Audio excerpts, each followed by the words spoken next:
মাত্র ৬ দিন আগে ১৪ অক্টোবর সকাল ১১টা ১৫ মিনিট মিরপুরের রূপনগরে গার্মেন্টস ও কেমিক্যাল ইন্ডাস্ট্রিতে আগুন লাগে।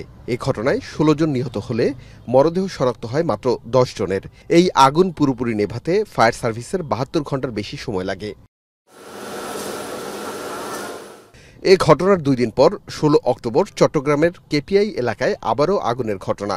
বৃহস্পতিবার ২টার দিকে ইপিজেড এলাকার Adams caps and textile limited ও জিহং মেডিকেল কোম্পানির গোদামে আগুন লাগে। কেপিআই এলাকায় লাগা এই আগুন পুরো ভবনটি পুড়িয়ে ১৭ ঘণ্টার বেশি সময় পর নিয়ন্ত্রণে আসে। প্রশ্ন ওঠে কেপিআই এলাকার অগ্নি নির্বাপন ব্যবস্থা নিয়ে। এই ঘটনার মাত্র ২ দিন পর ১৯ অক্টোবর হজরত শাহজালাল আন্তর্জাতিক বিমানবন্দরের ৮ নম্বর গেটের কার্গো ভিলেজে আবারও আগুন লাগে। হাজার কোটি টাকার গার্মেন্টস সহ শতাধিক রপ্তানি পণ্য পুড়িয়ে ৮ ঘণ্টা পর নিয়ন্ত্রণে আসে আগুন। এটিও কেপিআই এলাকা।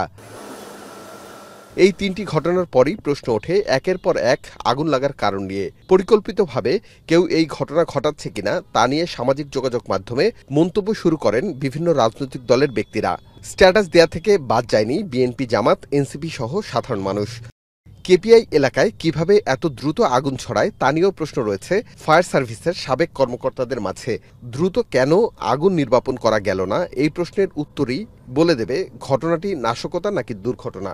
তো এখানে আগুন কখন ধরছে আপনি সিসিটিভির ফুটেজটা নিয়েন, এখানে ডকুমেন্টটা তাদেরকে এয়ারপোর্টকে বলেন যে তোমার তো সিসিটিভি থাকার কথা, যদি না থাকে এখানেও কিন্তু বড় একটা ব্যত্যয়। ওখানে যদি ডিটেক্টর করলো আগুন জ্বললো তাহলে আপনার এখানে স্প্রিংকলার ফেটে যাওয়ার কথা, এমনি আগুন নেবার কথা। যদি না থাকে এটাও কিন্তু একটা বিরাট ব্যত্যয়। আমি জানি না এরকম কোনো প্রমাণ থাকলে পরে তাহলে ওইটা আগুনের ডেফিনেশনে চলে আসবে, ইনসেন্ডারি ফায়ার বা আর্সন ফায়ারে চলে আসবে, রিপোর্ট করবে। ৬ দিনের মধ্যে ৩টি অগ্নিকাণ্ডের ঘটনাকে স্বাভাবিকভাবে দেখতে নারাজ নিরাপত্তা বিশ্লেষকরা। নির্বাচন ও গার্মেন্টস শিল্পকে পরিকল্পিতভাবে ধ্বংসের পায়তারা হতে পারে এই অগ্নিকাণ্ড, অভিযোগ তাদের। কেপিআই কি পয়েন্ট ইনস্টলেশনে বাংলাদেশের সবচেয়ে ভালো নিরাপত্তা ব্যবস্থা থাকার কথা।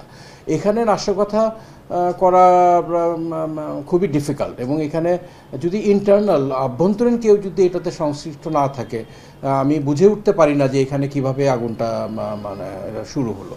সো আমি আসলে এটা কমেন্ট করতে চাই না এটা নাশকতা বা কেউ করছে কিনা, বাট অ্যাপারেন্টলি মনে হয় যে পরপর এই ঘটনাগুলো আমরা সামনে একটা নির্বাচনের দিকে এগিয়ে যাচ্ছি, এবং এই অস্থিরতা সৃষ্টি করে নির্বাচন পিছানের কোনো পায়তারা কেউ করছে কিনা হতেও পারে। তদন্ত সাপেক্ষে এটা বের হয়ে আসবে। ধরে নিলাম তদন্ত করে অগ্নিকাণ্ডের পেছনের ঘটনা দ্রুত তুলে আনতে পারলে নাশকতা অথবা দুর্ঘটনা দুটোই প্রতিরোধ করা সম্ভব বলে মনে করেন নিরাপত্তা বিশ্লেষকরা। আরিফ হোসেন, এখন, ঢাকা। শিয়া বাটার ও ভিটামিন ই সমৃদ্ধ লিলি বিউটি সোপ, তারুণ্যময় উজ্জ্বল ত্বকের জন্য। রিমার্ক